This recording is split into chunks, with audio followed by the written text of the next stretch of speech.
Good afternoon, the Bard here. We are going to start this channel off with a very popular book. It was a bit of a toss-up between these two books, one being The Lion, the Witch and the Wardrobe by C.S. Lewis, the other being one of the most famous books to come out in modern day literature, Harry Potter and the Philosopher's Stone by J.K. Rowling.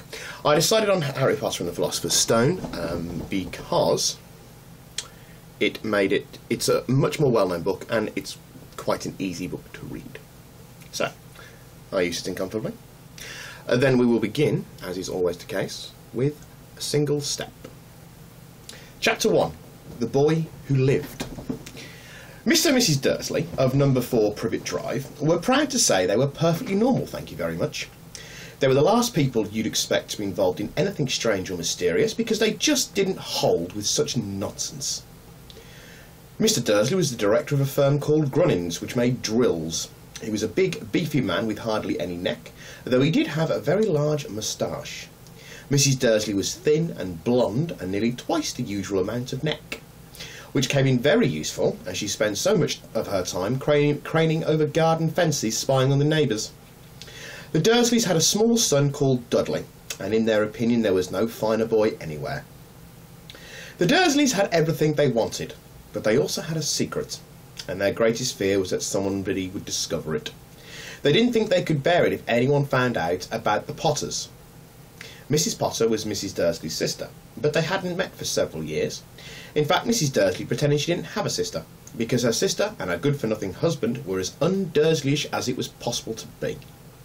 The Dursleys shuddered to think what the neighbours would say if the Potters arrived in the street. The Dursleys knew that the Potters had a small son too, but they had never seen him. This boy was another good reason for keeping the Potters away. They didn't want Dudley mixing with a child like that. When Mr. and Mrs. Dursley woke up on the dull grey Tuesday our story starts, there was nothing about the cloudy sky outside to suggest that strange and mysterious things would soon be happening all over the country. Mr. Dursley hummed as he picked out his most boring type of work, and Mrs. Dursley gossiped away happily as she wrestled a screaming Dudley into his high chair. None of them noticed a large tawny owl flutter past the window. At 8:30, Mr. Dursley picked up his briefcase, pecked Mrs. Dursley on the cheek, and tried to kiss Dudley goodbye, but missed, because Dudley was now having a tantrum and throwing his cereal at the walls. Little tyke, chortled Mr. Dursley as he left the house. He got into his car and backed out of number 4's Privet Drive. It was on the corner of the street that he noticed the first sign of something peculiar, a cat reading a map. For a second, Mr. Dursley didn't realise what he had seen. Then he jerked his head around to look again.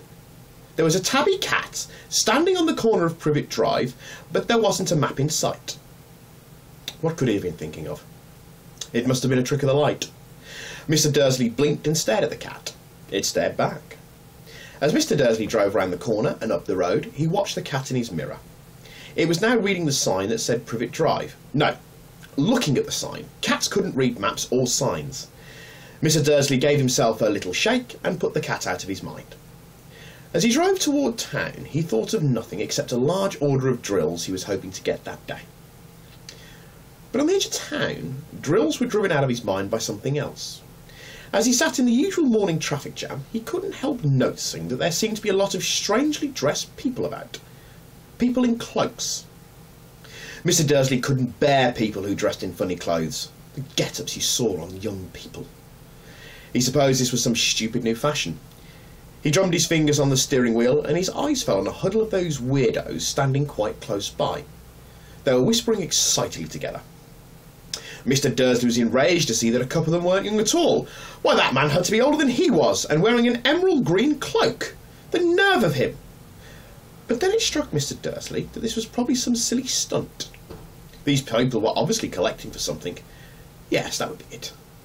The traffic moved on, and a few minutes later, Mr. Dursley arrived in the Grunnings parking lot, his mind back on drills. Mr. Dursley always sat with his back to the window in his office on the 9th floor. If he hadn't, he might have found it harder to concentrate on drills that morning. He didn't see the owls swooping past in broad daylight, though people down in the street did. They pointed and gazed open-mouthed as owl after owl sped overhead. Most of them had never seen an owl, even at night time. Mr. Dursley, however, had a perfectly normal owl-free morning. He yelled at 5 different people. He made several important telephone calls and shouted a bit more. He was in a very good mood until lunchtime, when he thought he'd stretch his legs and walk across the road to buy himself a bun from the bakery. He'd forgotten all about the people in cloaks until he passed a group of them next to the baker's. He eyed them angrily as he passed. He didn't know why, but they made him uneasy. This bunch were whispering excitedly too, and he couldn't see a single collecting tin. It was on his way back past them, clutching a large doughnut in a bag, that he caught a few words of what they were saying. "The Potters, that's right, that's what I heard." "Yes, their son Harry." Mr. Dursley stopped dead. Fear flooded him. He looked back at the whisperers as if he wanted to say something to them, but thought better of it. He dashed back across the road, hurried up to his office, snapped at his secretary not to disturb him, seized his telephone, and had almost finished dialling his home number when he changed his mind. He put the receiver back down and stroked his moustache, thinking, no, he was being stupid. Potter wasn't such an unusual name. He's sure there were lots of people called Potter who had a son called Harry. Come to think of it, he wasn't even sure his nephew was called Harry. He'd never even seen the boy. It might have been Harvey or Harold. There was no point in worrying Mrs. Dursley. She always got so upset at any mention of her sister. He didn't blame her, if he'd had a sister like that. But all those people in cloaks. He found it a lot harder to concentrate on drills that afternoon, and when he left the building at 5 o'clock, he was so worried that he walked straight into someone just outside the door. "Sorry," he grunted, as the tiny old man stumbled and almost fell. And it was a few seconds before Mr. Dursley realised that the man was wearing a violet cloak. He didn't seem at all upset at being knocked to the ground. On the contrary, his face split into a wide smile, and he said in a squeaky voice that made passersby stare, "Don't be sorry, my dear sir, for nothing could upset me today. Rejoice, for you know who has gone at last. Even muggles like yourself should be celebrating this happy, happy day." And the old man hugged Mr. Dudley around the middle and walked off. Mr. Dursley stood rooted to the spot. He had been hugged by a complete stranger. He also thought he had been called a muggle, whatever that was. He was rattled. He hurried to his car and set off for home, hoping he was imagining things, which he had never hoped before, because he didn't approve of imagination. As he pulled into the driveway of number 4, the first thing he saw, and it didn't improve his mood, was the tabby cat he'd spotted that morning. It was now sitting on his garden wall. He was sure it was the same one. It had the same markings around its eyes. "Shoo!" said Mr. Dursley loudly. The cat didn't move. It just gave him a stern look. Was this normal cat behaviour? Mr. Dursley wondered. Trying to pull himself together, he let himself into the house. He was still determined not to mention anything to his wife. Thus ends the first part for this video.